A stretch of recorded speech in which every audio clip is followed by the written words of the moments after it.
Somebody's lying. We gotta figure this out. We meet with Lisa to hear her side of the story. Thanks for your time. Look, I really don't know why my name is being thrown around up in this case. That's what we're here to try and figure out, Lisa. Our first impressions of Lisa was she was a player, a real gum smacker. Fast talking, about business, but I smelled a little BS. Papa was my friend. I never hurt him. I mean, I went to his funeral. She was approached by Popeye's family, claiming that they heard she actually knew something about what happened to their relative. People be saying I know why Papa was attacked. That's not true. So you saying you wasn't there? Lisa's looking me and Vin in the eyes saying she was never out there at the scene. She doesn't know what happened to Popeye. When was the last time you seen Popeye? Earlier that day, about 5 p.m., he helped me get my car to the mechanic.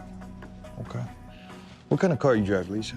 A blue sedan. Blue sedan? She says I went and picked my kid up from daycare and I spent the rest of the night at home, never left. Tell us about James Chaney. What about him? Well, sister, we heard that's your boyfriend. Lisa's like, no, I'm married, but she just knows James Chaney through a mutual friend. That's not true at all. And whoever's feeding you this information is lying. You know, as homicide detectives, we gotta ask ourselves, is she actually being truthful? And maybe Theo was lying to us again? We need to find a way to verify Lisa's story. We recall what Theo said on the night of the incident, that Lisa actually dialed 911 from her phone until Theo stopped her. What are you doing? I'm calling for help. Did anyone else have access to your phone that night?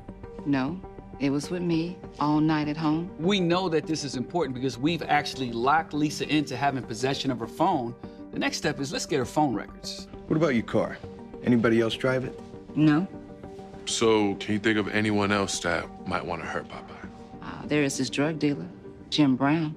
Right now, Lisa has injected something else in her case that we gotta go look into. All right, so what's the connection between Jim Brown and Popeye? I just heard he has something to do with the murder. You just heard. We can't tell whether Lisa's telling the truth or not, but one thing we do know, we locked her into this statement. So right now, we gotta cut her loose. Thanks a lot. We'll be in touch if we have any other questions, all right? All right, I'll file a subpoena for Lisa's phone records, see if she's telling the truth. But in the meantime, we got this new name, Jim Brown, that we gotta chase down.